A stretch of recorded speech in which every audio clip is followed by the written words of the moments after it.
Assalamualaikum, anda sedang menonton Sekilas Fakta 28 Oktober 2021 bersama dengan saya Nusha Mama Amin.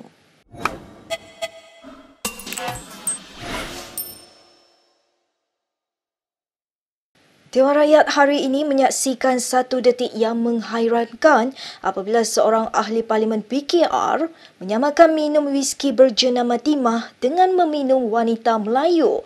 Ahli parlimen Tangga Batu, Rusna Alwai berkata, jenama yang digunakan itu terlalu mengelirukan dan perlu diubah.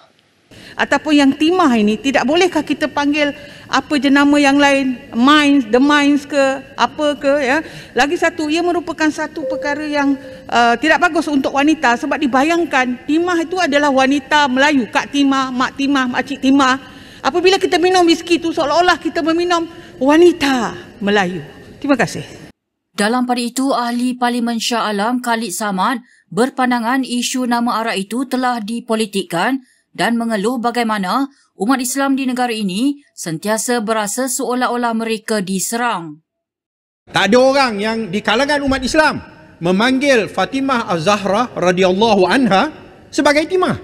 Tetapi oleh kerana ingin mensensasikan persoalan ini, oleh kerana nak mempolitikkan persoalan ini, sekiranya perkara ini berlaku pada zaman Kerajaan Pakatan Harapan, maka dia akan dikatakan, inilah DAP nak serang umat Islam, nak serang, nak hina Sayyidatina Fatimah Az-Zahra dan sebagainya, maka spin yang seperti itu akan berlaku. Baik, sementara itu, pengeluar wiski timah iaitu Wine Park Corporation Sendirian Berhad bersetuju mempertimbangkan untuk merompak imej arak itu yang didakwa mengelirukan umat Islam. Perkara itu disahkan oleh Menteri Perdagangan Dalam Negeri dan Hal Ehwal Pengguna Alexander Nantalingki hari ini. Dalam kenyataannya, Menteri itu berkata, persetujuan itu dicapai semasa mesyuarat antara kementerian dengan wakil Wine Park serta pegawai dari Jabatan Kemajuan Islam JAKIM. Antara yang hadir termasuk Menteri Komunikasi dan Multimedia Anwar Musa, Menteri Hal Ehwal Agama Senator Idris Ahmad dan Menteri Perpaduan Negara Halimah Muhammad Sadiq. Melalui perbincangan itu, Wine Park meminta tempoh seminggu untuk berbincang dengan pemegang saham dan lembaga pengarahnya bagi menukar nama dan imej jenama pada label whisky tersebut. Baik, kita ke perkembangan PRN Melaka. Timbalan Pengerusi Barisan Nasional Muhammad Hassan menyifatkan pilihan raya negeri Melaka sebagai situasi antara ajal dan maut bagi UMNO. Jelas Muhammad yang juga timbalan Presiden UMNO, PRN Melaka adalah cerminan kedudukan parti itu pada pilihan raya umum ke-15 nanti. Parti kita berhadapan dengan keadaan bertembung dengan ajal dan maut. Tak betul kita urus, tak betul kita hadapi dan tak serius kita, maka maut yang akan menanti parti kita. Muhammad berkata demikian ketika berucap di Majlis Pelancaran Jentera BN untuk PRN Melaka di Kuala Lumpur malam tadi. Sementara itu, Pengerusi BN Ahmad Zaid Hamidi sekali lagi menegaskan bahawa gabungan itu tidak akan bekerjasama dengan Bersatu dalam PRN Melaka. Bahawa kita jangan dimanipulasikan untuk ditunggangi semula. Maka ketetapan itu harus dihormati. Kita tidak akan pernah bekerjasama dengan PPBM di dalam PRN Melaka ini. Beberapa pemimpin wanita mengkritik lawatan Menteri Pendidikan Razi Jidin ke sebuah kolej vokasional di Kuala Lumpur sebagai lambat berikutan dakwaan pelaku kes pemeriksaan haid. Mereka memberitahu Malaysia Kini bahawa insiden yang terbaru itu tidak akan berlaku sekiranya Razi lebih proaktif dan telus. Senator PKR Fadlina Siddiq berkata, Razi telah berjanji pada sekitar Jun lalu untuk menubuhkan badan penyiasat bagi melihat isu itu, namun tiada apa yang berlaku. Fadlina turut mengingatkan Razi tentang pencapaian KPI 100 hari untuk menteri yang ditetapkan oleh Perdana Menteri Ismail Sabri Yaakob. Sementara itu, ahli Parlimen Batu Kawan Kashturi Pato berkata, Razi perlu membuktikan bahawa beliau serius melindungi maruah gadis dan wanita di sekolah dan kolej. 2 hari lalu seorang bekas wartawan Tashni Sukumaran mendedahkan di Twitter dakwaan berlakunya pemeriksaan haid di College Vocational ERT di Setapak.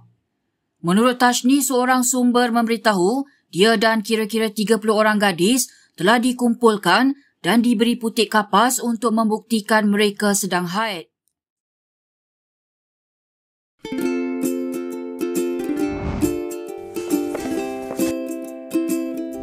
Shellfish, red meat, and beer. If you love indulging in these foods, you may end up with high uric acid level in your blood. These foods consist high level of purine, a substance that will eventually break down into uric acid and be excreted through our urine. It is recommended that the amount of dietary purines should be kept between 600 to 1,000 milligrams per day. Having too much uric acid in your blood can cause attacks of gout. It can also cause kidney stones and blockage in the kidney.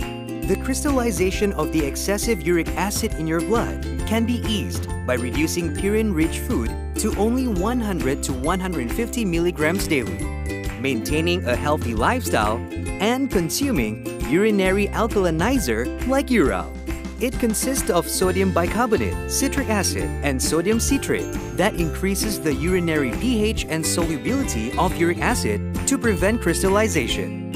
Best of all, it's lemon-flavored and sugar-free. Ural, effective urinary alkalinizer. Neutralize your uric acid problem now.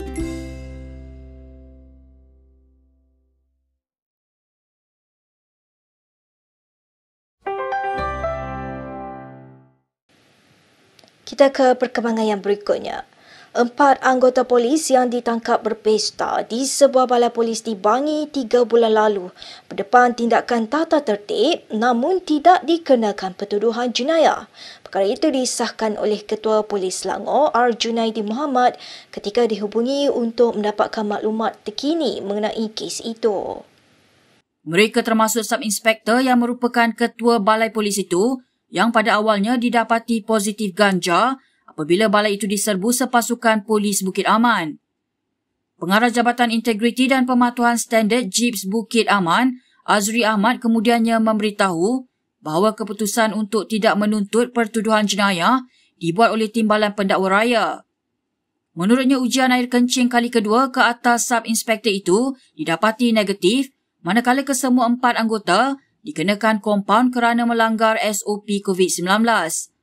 Azri berkata 4 anggota polis itu masih tertakluk kepada siasatan tata tertib yang sedang dijalankan.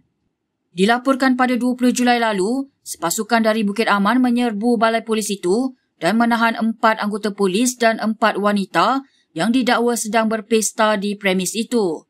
Pasukan itu turut merampas sebotol arak, 5 botol ketum, lampu dan peralatan audio serta gambar lucah memaparkan seorang daripada anggota polis bersama seorang wanita yang ditahan. Baik, kemalangan di Taman Jenaris Kajang semalam adalah berpunca daripada seorang pemandu yang pingsan akibat tidak makan, kata Ketua Polis Daerah Kajang Muhammad Zaid Hassan. Terdahulu tular video berdurasi 1 minit 20 saat di media sosial yang memaparkan insiden kemalangan tersebut pada petang semalam. Muhammad Zaid Hassan berkata, dalam kejadian jam 6 petang itu, lelaki berusia 39 tahun itu memandu Toyota Hilux dalam perjalanan dari arah Prima Saujana menuju ke Kajang. Ketika tiba di lokasi kejadian, pemandu tersebut telah pingsan semasa memandu, kemudian panik apabila tersedar dan berlakunya kemalangan. Kenderaan itu dipandu masuk ke laluan bertentangan dan melanggar sebuah kenderaan jenis Pro 2 Alza sebelum melanggar rumah kedai. Muhammad Zaid juga berkata kedua-dua pemandu yang terlibat dalam kemalangan itu tidak mengalami kecederaan dan hanya mengalami kerosakan pada kenderaan. Hasil ujian juga mendapati pemandu lelaki itu tidak memandu di bawah pengaruh alkohol atau dadah.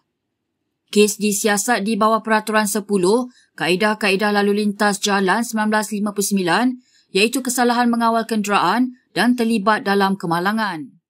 Baik, berikut beberapa lagi ringkasan berita untuk hari ini.